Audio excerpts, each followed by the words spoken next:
La nueva generación de biólogos de Panamá que se están especializando en ornitología están dando mucho que hacer con las investigaciones académicas que enriquecen el mundo de los observadores de aves y que siguen la trayectoria de la investigación ornitológica en Panamá, que data de hace más de 130 años.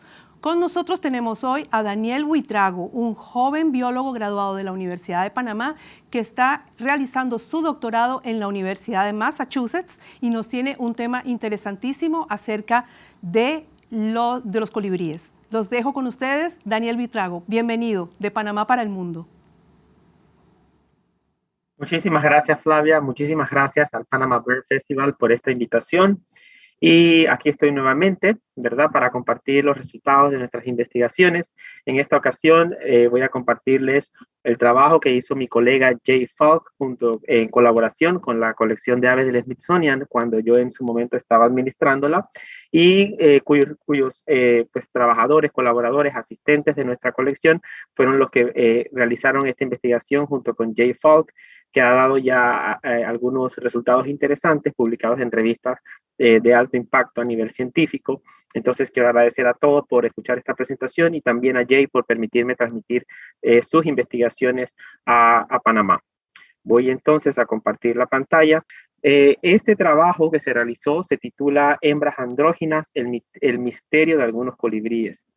Y a manera de introducción, lo primero que voy a hacer es romper algunos mitos que se han generado en cuanto al tema. Hemos recibido algunas críticas muy positivas, pero también unas críticas negativas porque se piensa, se cree, ¿verdad?, producto de la mala información, de que se está siguiendo como algún tipo de agenda, se quiere vender algún tipo de agenda. Entonces, a mí me gustaría primero que todo desmitificar algunas cosas. Primero que todo, quiero dejar claro que no se trata de colibríes hermafroditas, ¿ok? Se trata de colibríes andróginos. Androginia proviene del latín androgynus y esta a su vez del griego andróginos, que se deriva de andros, que significa varón, y gini, que significa mujer, también del griego. Entonces, androginia se refiere a rasgos externos, ¿verdad?, que no corresponden o no define el sexo de nacimiento. Es decir, un individuo que es sexualmente masculino o femenino, pero sus rasgos físicos son los de el sexo opuesto, ¿verdad? A diferencia del hermafrodita, que viene también del griego hermafroditos, ¿verdad?, que es la combinación de Hermes y la diosa Afrodita, ¿verdad?, y que tiene ambos sexos. A diferencia de la androginia, el hermafroditismo son casos donde los individuos en un mismo individuo están ambos sexos. Y uno de los mejores ejemplos son las flores llamadas monoicas, que son flores que también llamadas flores perfectas, porque en una sola flor está tanto las anteras como la parte que es la parte sexual masculina, como la parte sexual de los ovarios, que es la parte sexual femenina de la flor. Entonces, otra cosa que también me gustaría dejar bastante claro es que la androginia no es nada nuevo ni es nada novedoso. Es muy conocido la androginia en diversos aspectos de la vida, no solamente natural, salvaje o silvestre, digamos, pero también en la vida humana, ¿verdad? Así que quiero hacer este énfasis, que no es algo raro y tampoco es algo reciente, es algo bastante común, ¿verdad? Las disciplinas artísticas, de hecho, en épocas del siglo VI, siglo XV, siglo XVI, dieron ya expresión de androginia, ¿verdad? Por ejemplo, tenemos el famoso poema de Mulan del siglo VI de la dinastía Tang, donde una mujer adopta las características físicas de un guerrero varón para evitar que su padre vaya a la guerra. Por ejemplo, esto es un típico caso de androginia en la literatura.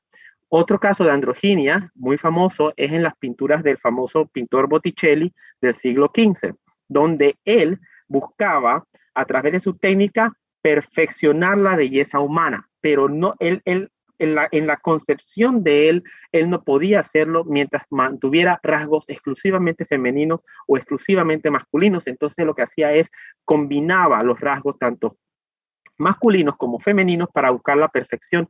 Entonces, en las pinturas de Botticelli se nota mucho, pues estamos hablando en el comienzo del Renacimiento, ¿verdad? Él introduce estas características en el arte por medio del cual él suaviza o matiza las figuras de hombres para darles tonos más femeninos, o a las de mujeres para darles tonos más masculinos, y de esta manera buscar que los retratos tuvieran una mayor belleza, ¿verdad?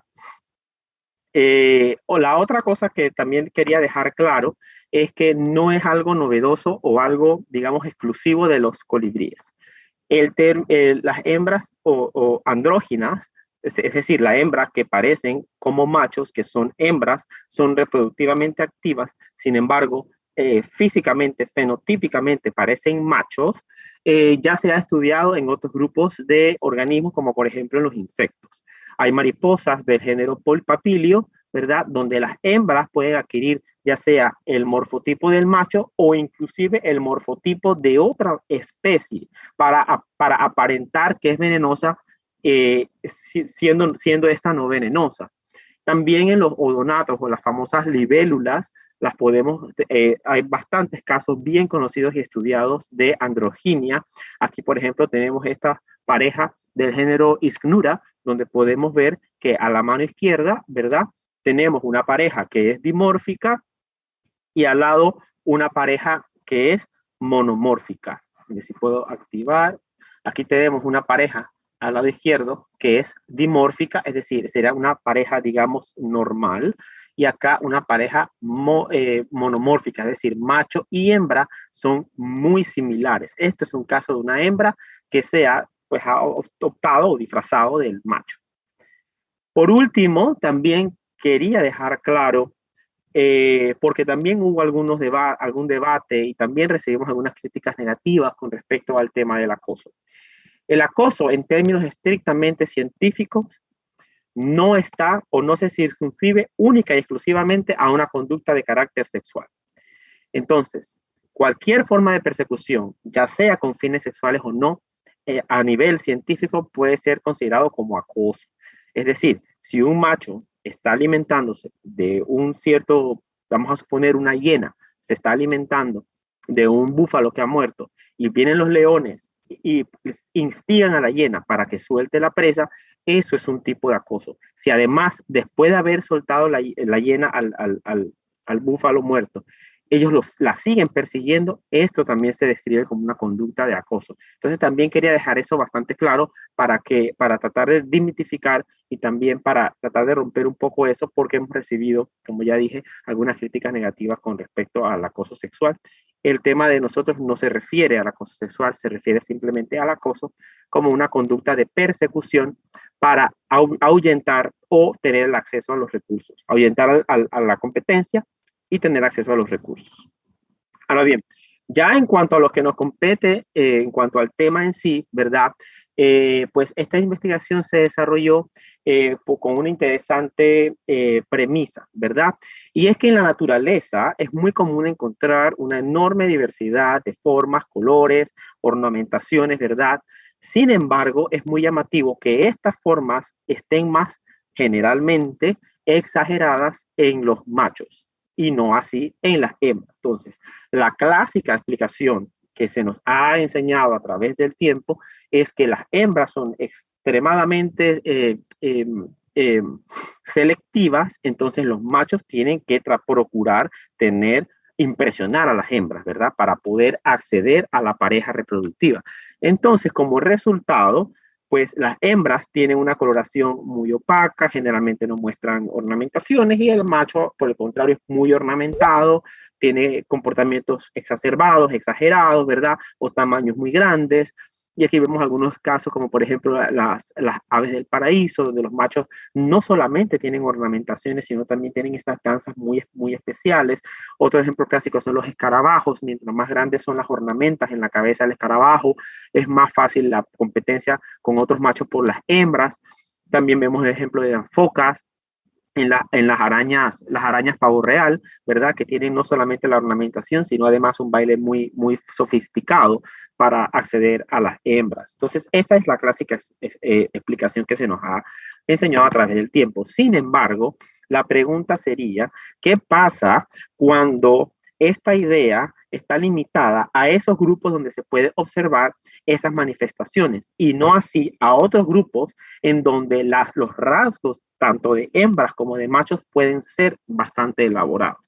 O, por el contrario, donde la hembra es la que tiene el rasgo más elaborado y no así el macho.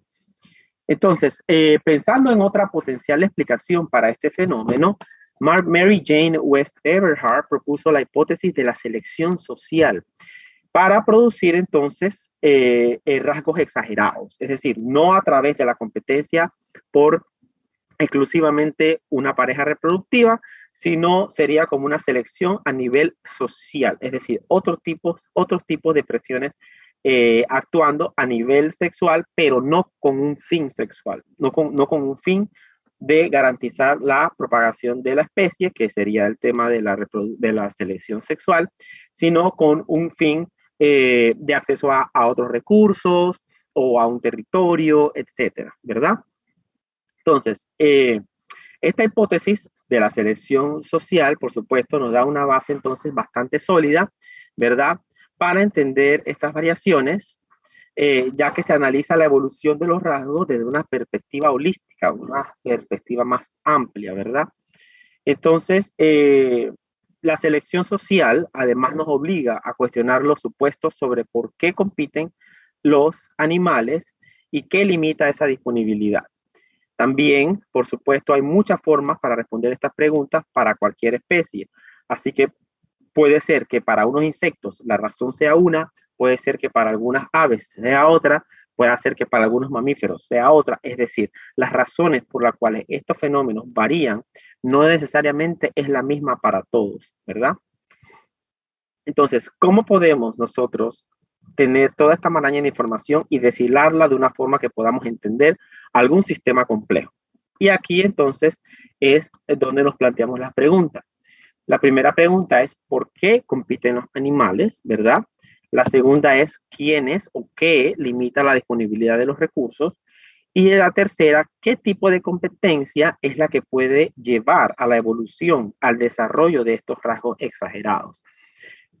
Como les mostré en dos diapositivas anteriores, machos con estructuras muy elaboradas, muy exageradas, ¿verdad? Y acá entonces ejemplos de animales donde esa exageración o se da en ambos animales o solamente se da en las hembras. Entonces, ¿qué tipo de competencia tiene que haber para que las hembras también puedan tener rasgos exagerados? ¿Y cómo hacen los machos para reconocer a esas hembras, verdad? Porque todas estas variaciones tienen una consecuencia a nivel ecológico también. Entonces, aquí es donde los colibríes van a jugar un rol importante para estas preguntas, ya que los colibríes son un ejemplo muy clásico de los rasgos exagerados en el fenotipo de los machos, ¿verdad? Sin embargo, aún tenemos todavía algunas preguntas que no logramos comprender.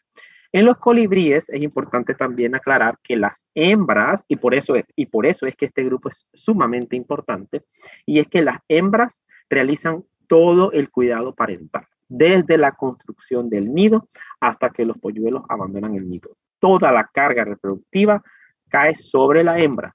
El macho solamente copula con la hembra, bueno, con muchas hembras, y listo, esa es toda su función. Entonces, por supuesto, las hembras tienen que ser extremadamente selectivas porque ellas son las que van a hacer todo el trabajo posterior, que es bastante arduo, ¿verdad? Entonces, la idea de la ornamentación, producto de la selección sexual, suena bastante coherente, ¿cierto? Si las hembras tienen toda la carga y hacen todo el trabajo, pues tiene sentido que sean extremadamente exigentes, entonces pues obviamente ejercen una presión sobre los machos para que sean cada vez más sofisticadas o más elaboradas sus ornamentaciones o sus comportamientos, ¿verdad? Sin embargo, varias especies de colibríes muestran ornamentaciones tanto en machos como en hembras, ¿verdad? Entonces, esto resulta sumamente interesante porque además plantea preguntas sobre, como ya expliqué, las consecuencias ecológicas de este fenómeno. Aproximadamente un 23% de las especies que se han estudiado, donde hay data suficiente, ¿verdad?, están catalogadas como hembras polimórficas. La androginia, ¿verdad?, es bastante común, como ya expliqué, en algunos insectos, pero también en algunos colibríes. Entonces, a estos colibríes donde las hembras pueden tener ya sea un morfotipo típico, clásico o normal de hembra, o también uno de macho, se le llama polimórfica, ¿verdad? En este caso, el macho va a tener un único morfotipo, pero la hembra va a tener más de uno, y por esto se le llama también hembras polimórficas. Estamos hablando exclusivamente en lo que es el plumaje, no estamos hablando ya en lo que son las medidas morfológicas, etcétera. La otra cosa es que, por suerte, en Panamá tenemos a una de estas especies, ¿verdad?, que tiene este patrón. Es el jacobino nuquiblanco, y en esta ave es que se enfocó el trabajo de Jay Falk y el laboratorio de la colección de aves del Smithsonian. Entonces, en los topaces, el jacobino nuquiblanco pertenece al clado de los topaces. Es un clado basal en la filogenia de los colibríes, es decir, fue uno de los primeros colibríes que evolucionó, ¿verdad?, en el proceso de radiación de los colibríes. Tiene una amplia distribución en el neotrópico y hay varias especies, no es solamente una. Generalmente van desde el sur de México hasta Brasil. Como les ya expliqué, hay varias especies. También algunos habitan en las islas del Caribe. Los topaces, en este caso el jacobino nuquiblanco, que es la especie que está en Panamá, Florisuga mellifera, tiene un patrón que ya se conocía de que algunas hembras se parecían a los machos, ¿verdad? Entonces, Jay escogió la comunidad de Gamboa. Muchas personas conocerán, ¿verdad?, que Gamboa es muy famoso por la cantidad de aves que hay, los sitios de avistamiento. Entonces, es muy común, es un ave bastante común en Gamboa, y aquí entonces se realizó el estudio con los jacobinos nuquiblanco. Entonces, la razón también por la que se coge el jacobino para esto, Jay decide utilizar los jacobinos, ¿verdad?, es porque también, a pesar de que ya se conocía que el fenómeno ocurría en los jacobinos, se desconocía qué tan frecuente es este fenómeno. Es decir, de una comunidad de tantos individuos en Gamboa, ¿cuál es el porcentaje de machos que son realmente machos y cuál es el porcentaje de colibríes que parecen machos pero que realmente son hembras, ¿verdad? Entonces, esas cosas pues necesitábamos comprenderlas antes de responder estas preguntas, ¿verdad? También, por supuesto, la pregunta más general de qué es lo que provoca este fenómeno, por qué algunas hembras parecen hembras y por qué otras parecen machos. Entonces, aquí en la imagen, como pueden ver, tenemos un macho. Ese es el tipo de coloración del macho, donde tiene la mayoría del pecho, la cabeza y la nuca de color azul brillante, una mancha blanca atrás en la nuca, un vientre blanco con una cola blanca de pico recto, y aquí a la mano derecha, a su par, está la hembra, que es de color carata, por decir así. Son plumillas que tienen una degradación de color que va de negro a blanco. Eso se le llama generalmente carato. El vientre más blanquecino, la espalda verde, al igual que el macho. No tiene la nuca marcada en blanco ni la cabeza azul como el macho, ¿verdad? Y la cola tampoco está marcada, el blanco en la cola no está marcado como el macho. Y en la imagen de abajo, entonces, el lugar, la ubicación de Gamboa, aproximadamente donde se realizó la investigación. Para esta investigación, entonces, se hicieron, pues para responder estas preguntas, ¿verdad?, se capturaron, se midieron, se fotografiaron, y también se les colocó un dispositivo de rastreo, del cual vamos a hablar más adelante, llamado identificación por radiofrecuencia, ¿verdad? Aquí están los asistentes, aquí está Jay. Aquí podemos ver a la mano en el cuadro derecho superior, está Jay con Jorge Medina, uno de los estudiantes asistentes de nosotros en el laboratorio que asistió a Jay en campo. Se utilizaron redes de colecta, ¿verdad? Con una medida de apertura de malla de 9 milímetros, perdón, de 6 centímetros. Aquí podemos ver un jacobino, ¿verdad?, que ha sido capturado. Se le colocaron anillos para identificarlo. Aquí podemos ver la imagen de la izquierda superior, debo decir. Y entonces también se obtuvo muestras de sangre. Cada vez es muy difícil identificar, bueno, al menos que la hembra sí luzca como hembra, es muy difícil identificar cuando se tiene un macho si es un macho o es una hembra. Había que observarlo por mucho tiempo y esperar hasta que copule para saber entonces si es un macho o una hembra. Por lo que Jay se saltó este paso con la genética. Entonces, se sacaron muestras de sangre de estos individuos y con esta muestra de sangre se podía determinar por medio de genética el sexo del individuo sin necesidad de sacrificarlo. Y como ya el individuo estaba marcado, entonces nosotros podíamos saber que tal individuo es una hembra, aunque parezca un macho. Además de eso también se hicieron algunas colectas, ¿verdad? Algunas pues, colectas científicas para utilizar individuos de jacobinos también como una especie de robot que lo vamos a ver más adelante.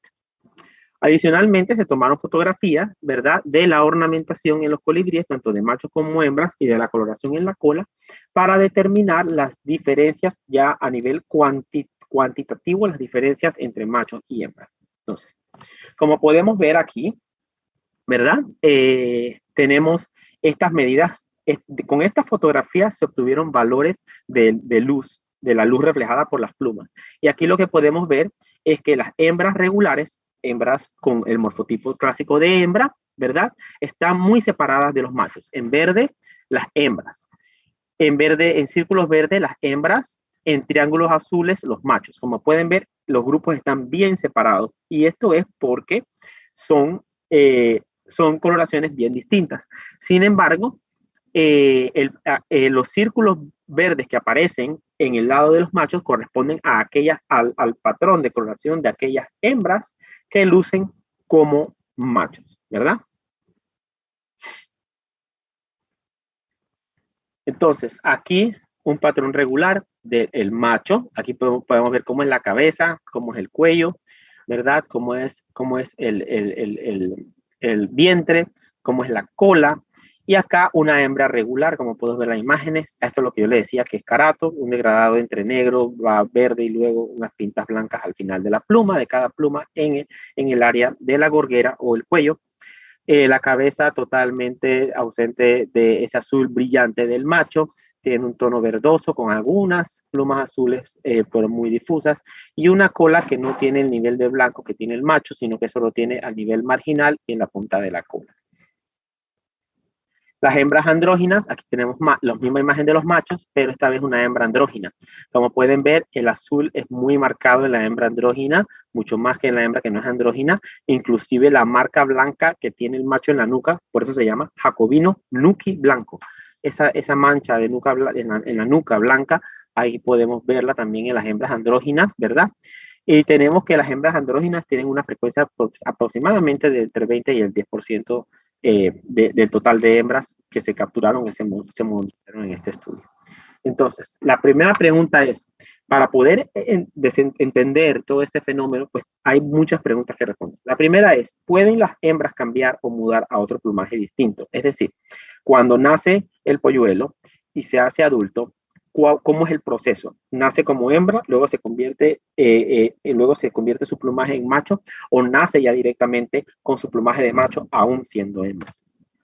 Entonces, hay una característica típica de los colibríes, que son unas arrugas bien pequeñitas en el pico, y este nivel de corrugación en el pico se corresponde con la edad del colibrí. Entonces, lo que podemos ver aquí es que a medida que las hembras se hacen, que disminuye el porcentaje de corrugación, es decir, a medida que las hembras se hacen adultas, es decir, que disminuye la corrugación en el pico, se encuentran entonces hembras más regulares, digamos, con una coloración típica de hembras, ¿verdad? Y las hembras más jóvenes fueron todas andróginas, ¿ya? Así que esto es bastante interesante, ¿verdad? Porque no es un proceso, digamos, que es reversible, sino que es un proceso que tiene un patrón. Las hembras que van a tener la característica de andróginas van a nacer con esta característica, o no nacer, ¿verdad? Pero van a mostrar esta característica bastante temprano, y luego entonces, a medida que se hacen más adultas, pueden desarrollar el plumaje típico de la hembra. Aquí tenemos un video y este es bastante interesante. Como pueden ver, esto pareciera un macho, pero sin embargo es una hembra. Y esto es una de las primeras observaciones que se han hecho de grabaciones de colibríes que tienen comportamiento que se puede evidenciar que son activamente reproductivas, a pesar de que tienen un plumaje como macho. Es decir, cómo hace el macho para reconocer que esto no es otro macho, sino una hembra, ¿verdad? Entonces, al principio se pensaba que los machos sí colaboraban que en algunos grupos de colibríes los machos colaboraban durante la reproducción, más que todo en la crianza de los polluelos, pero ahora se sabe que no, sino que esto es un caso de hembra andromórfica. Entonces, otra de las preguntas que teníamos es cuál es la preferencia de los machos en su comportamiento reproductivo. Entonces, se registraron con monturas, ¿verdad? Entonces, se colocaban monturas de machos, de hembras de ambos tipos y de hembras versus machos del mismo tipo. Es decir, macho y hembra de tipo regular, hembra andrógina versus una hembra con el plumaje regular y una hembra andrógina versus un macho regular, ¿verdad? Entonces se colocaron comederos y se colocaban entonces estos colibríes, ¿verdad? Que eran monturas, ya individuos que se prepararon taxidérmicamente para ver cuál era la frecuencia de visitas a los comederos y cuál era el nivel de comportamiento de los colibríes al visitar el comedero cuando estaba al lado, ¿verdad? Entonces, primero se monitoreó si el colibrí que se acercaba quería cortejar o copular con la montura y después si quería atacar a la montura. Como podemos ver entonces, con quienes los machos tienden a cortejar o a copular primero. Entonces, los jacobinos cortejan y copulan con monturas basadas exclusivamente en el color. Como pueden ver, con el macho no quiere copular, pero cuando la hembra luce como hembra, el 100% del comportamiento es de cortejo o de cópula. Cuando la hembra es andrógina, pero la que está al lado es una hembra que luce regular, ellos se van a decantar por la hembra que luce como una hembra, porque obviamente les es más fácil entender que es una hembra. Cuando los jacobinos intentan cortejar o copular en frente de una hembra andrógina o de un macho regular, en los cuales estos dos es muy parecido, entonces ya estos números varían. Un 37% de las ocurrencias van a ser hacia la hembra, que es andrógina, y un 63% hacia el macho. Pero obviamente un macho no se va a acercar a otro macho para cortejar, sino esto puede verse una conducta más que todo de ataque. De esto podemos concluir que ellos siempre se van a decantar por la coloración y no por el sexo genético, ¿verdad? Entonces, ¿por qué compiten? A la pregunta de por qué compiten, y me disculpo aquí, se me fue, dice animachos, debe decir animales. ¿Por qué compiten los animales? O quiénes o qué limita la disponibilidad de recursos, ¿verdad? Entonces ya sabemos que los animales compiten por el acceso a las hembras, pero también por el acceso a la alimentación, porque tenemos un gran porcentaje que compiten, que van hacia el macho, pero no el cortejo o cópula, sino en entender que es un macho y que tengo que desplazarlo de aquí. Ahora, ¿qué limita la disponibilidad de estos recursos y qué tipo de competencia es la que puede llevar a la evolución de los rasgos, ¿verdad? Entonces, para esto, como dije anteriormente, se hizo el mismo procedimiento, pero esta vez se midió el nivel de ataque, ¿verdad? Igual se utilizaron monturas de colibríes de la misma manera que se hizo inicialmente, solo que esta vez se midió que la conducta fuera la de atacar en lugar de la de copular, ¿verdad? Entonces, ¿qué se encontró? Se encontró, ¿verdad?, que los colibríes que visitaron los comederos dirigieron sus ataques igualmente basados en el color y no en el sexo. Es decir, las hembras con plumajes regulares fueron atacadas en mayor porcentaje que las hembras que no fueron atacadas que mostraron un plumaje andrógino. Esto quiere decir que, claro, el macho va a preferir siempre desplazar o acosar a la hembra que luce como hembra que a la hembra que luce como macho, porque todavía no está seguro si es una hembra o si es un macho, ¿verdad? Y esto es lo que estos números nos indican. Entonces, ¿a quiénes tienden a atacar? Otras especies de colibríes, que ya aquí venimos entonces al contexto ecológico. ¿Cuál es el impacto de esto a nivel ecológico? Es decir, para la comunidad entera. Aquí mostramos los mismos números que del mismo procedimiento que se hizo, pero esta vez en lugar de medir la respuesta del macho de jacobino, se midió la respuesta de otros colibríes. Y como podemos ver, las hembras fueron más atacadas a menudo. El macho de jacobino es una ave bastante agresiva. entonces bastante territorial. Entonces, obviamente, en la respuesta de otros colibríes, esta respuesta también se decantó por las hembras que parecían hembras y no tanto por las hembras que parecían machos. Sin embargo, el porcentaje de ataques que recibieron las hembras que parecían machos también fue bastante alto, pero los números que se utilizaron fueron bastante bajos. Entonces, este número no puede ser concluyente. Lo que sí podemos concluir es que definitivamente la hembra de estos colibríes sufren mucho más acoso que las hembras andróginas. Las hembras que lucen su plumaje regular tienen más acoso, tanto por machos de su propia especie como por otras especies, que las hembras andróginas. Entonces, ¿quién aleja o quién acosa a quién, verdad? Los individuos sabemos que con plumaje de machos son más agresivos, mientras que las hembras regulares son a menudo las que son alejadas. Aquí podemos ver la cantidad, ¿verdad? La frecuencia de alejamiento, de acoso, ¿verdad? Entre individuos andromórficos, es decir, individuos que parecían machos, independientemente sean genéticamente machos o hembras, ¿verdad? Y hembras regulares. Y lo que podemos ver es que los animales que son andromórficos, los colibríes que fueron andromórficos, independientemente sean machos o hembras, generalmente son acosadores. Y las hembras que lucen su plumaje regular generalmente son las acosadas. Entonces, tenemos entonces otro patrón, otra propuesta, ¿verdad? Que es si la ornamentación de machos y hembras andróginas estaría entonces asociada con comportamientos de agresividad y la habilidad de mantener el acceso a las limitadas fuentes de alimentación. Para esto tendríamos dos predicciones. La primera es que otros colibríes evitan la interacción agresiva con machos y hembras andróginas, ¿verdad? Porque obviamente pues yo no lo veo como una hembra andrógina, lo veo como otro macho más y me puede ganar, puede competir conmigo, me puede él echar a mí, entonces no simplemente desisto de meterme con ese individuo, ¿verdad? Y la otra es que ambos sexos, la ornamentación estaría asociada entonces con un beneficio a la adquisición de fuentes alimenticias. Y en este caso estaríamos en el escenario de una selección social haciendo o teniendo injerencia en la ornamentación y no una selección exclusivamente sexual. Para esto, entonces, viene lo que les comenté, que son las identificaciones por radiofrecuencia.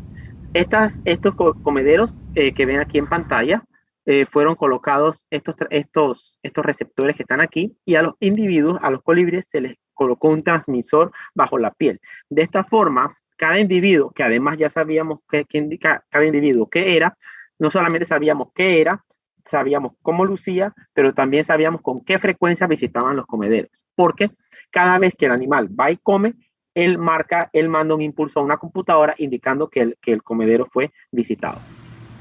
Y aquí en este otro video podemos ver entonces, aquí está el colibrí, que ya se le ha puesto el tag, y él va a comer, alimentarse de los comederos, y en este momento que él está haciendo eso, la computadora está recibiendo una señal de que el comedero ha sido visitado y qué individuo lo visitó. No solamente que fue visitado, sino además qué individuo lo visitó, qué plumaje tiene, sabemos qué tiempo dura allí y también sabemos cómo es el desplazamiento entre todos, o sea, cuál es la secuencia de comederos que sigue. Entonces, aquí la importancia de este trabajo es que nos permite responder a la pregunta de que si las hembras andróginas tienen una ventaja por acceso a los recursos por encima de las hembras que tienen un plumaje regular, ¿verdad? Entonces, tomamos 3 medidas de comportamiento. La primera, la probabilidad de visitar los comederos con diferentes niveles de azúcar. Es decir, se utilizaron comederos con poco azúcar y se utilizaron comederos con mucho azúcar, porque la calidad del alimento también tiene una influencia en la conducta territorial de los animales. Lo otro es la tasa de visitas al comedero. ¿Cuántas veces al día X individuo visitó el comedero? Y por último, la duración de la visita, es decir, cuántos segundos demora la visita. Entonces, se utilizaron un total de 36 hembras regulares y 15 hembras andróginas. Como podemos ver aquí, la probabilidad de acceder a los comederos es la misma en ambas. Es decir, no hay una ventaja de la hembra andrógina en su probabilidad de acceder a los recursos. Y esto puede ser explicado porque los machos, que son los que van generalmente, u otros animales, que son los que generalmente van a competir y van a pelear, ¿verdad?, para los recursos, compiten tanto con machos como con hembras. Por lo tanto, la probabilidad es bastante similar. Sin embargo, la frecuencia de visitas a los comederos, es decir, cuál de estas fue más capaz de visitar el comedero, ahí sí vimos un cambio importante en donde las hembras, que son andróginas, tuvieron mucho más frecuencia en los comederos, es decir, fueron más, por decir así, les fue más fácil acceder a los comederos en las visitas por día, ¿verdad? Y por último, en lo que es la duración de la visita, es decir, cuánto tiempo, una vez que fue visitado el comedero, cuánto tiempo demoró el colibrí en estar en el comedero, también pudimos ver una diferencia importante en este tiempo, ¿verdad? En cuanto las hembras andróginas demoran más tiempo en los comederos que las hembras con plumaje regular, especialmente en los comederos de alta concentración de azúcar. Como pueden ver en la gráfica, en la parte de abajo, ¿verdad? Muestra alta concentración y baja concentración. Como podemos ver, la diferencia es mayor en la concentración alta. Quiere decir que las hembras no solamente demoran más en el comedero, sino que además tienen mayor frecuencia y mayor acceso a aquellos comederos con alta concentración de azúcar. Por lo que podríamos interpretar que estas zonas, las zonas boscosas donde están las flores de mayor calidad de néctar, estas hembras andróginas podrían tener una mejor duración o más acceso a estos recursos que las hembras que no lucen andróginas, sino que tienen un plumaje regular. Entonces, como podemos ver, ambas predicciones fueron confirmadas con este trabajo.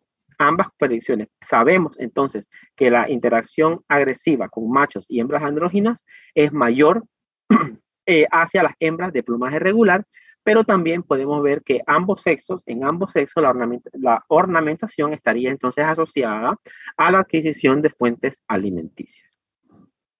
Por último, para concluir, nos quedaría la pregunta si esta es una señal honesta.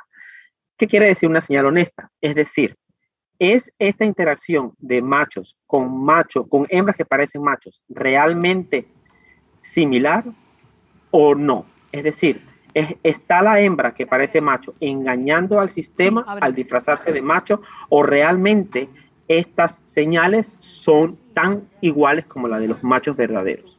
Y esto sería una pregunta que ya se está analizando, que ya Jay está colectando la información para responder a esta pregunta, porque esto sería interesantísimo saber si es una señal honesta. Sería interesantísimo saber si realmente el nivel de agresividad es comparable entre machos verdaderos y hembras que parecen como machos. Y con esto, entonces, voy a resumir las cosas que es el más importante de esta investigación, ¿verdad? Las hembras de los jacobinos pueden presentar dos morfotipos. Uno de ellos es similar al macho, bastante similar al macho, inclusive más que en otras especies. La ontogenia y la preferencia de pareja masculina indican que la selección sexual no puede explicar la ornamentación femenina. Tenemos un caso de hembras que parecen como machos y ya sabemos que no es el resultado de la selección sexual, sino más bien de una selección social en el que el acceso a los recursos juega un papel importante, ya que presiona a los animales a competir por la comida. También sabemos finalmente entonces que las hembras con plumaje similar al de los machos probablemente usan más su plumaje en competencias conespecíficas y estereoespecíficas, es decir, en competencias contra sus propios congéneres, pero también contra otros colibríes, ya que pudimos ver que el acceso al recurso fue bastante similar al de la... pudo haber acceso estereoespecífico, es decir, en la competencia con otros colibríes, las hembras que lucen como machos también fueron menos acosadas que las otras hembras. Finalmente, quiero agradecer, pues, en nombre de Jay, ¿verdad? Y de la colección de aves del Smithsonian a todas las personas y todas las instituciones que participaron en este trabajo. Pues mi persona, por supuesto, los estudiantes Jorge Medina y Pedro Castillo del laboratorio de nosotros, ¿verdad? A Mía Lariu y también a Jorge Garzón, que en su momento pudo colaborar, otro biólogo panameño que está trabajando, haciendo su doctorado en Virginia, en Richmond.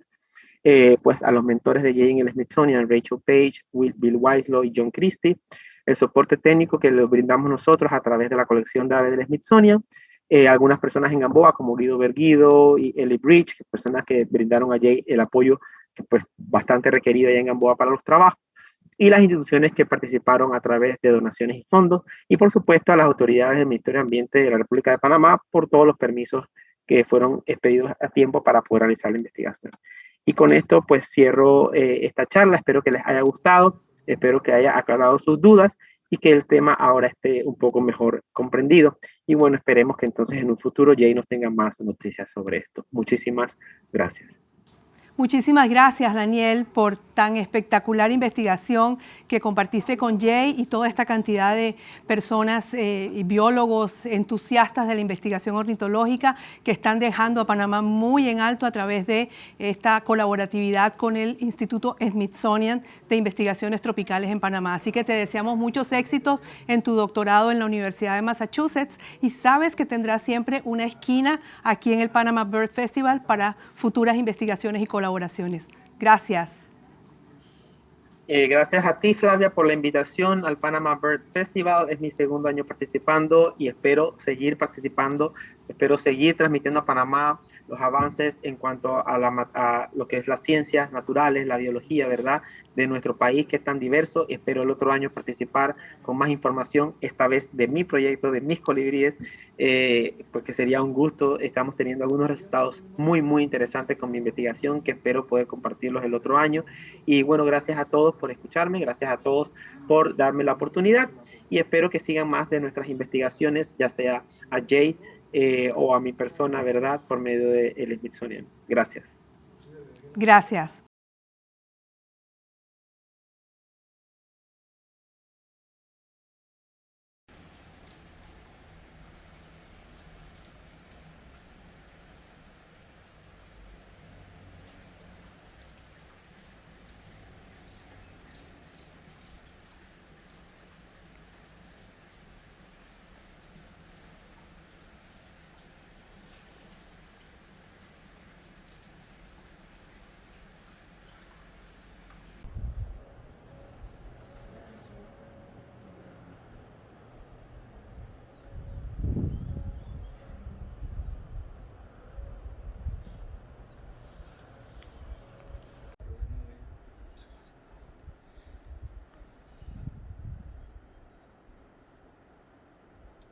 Como la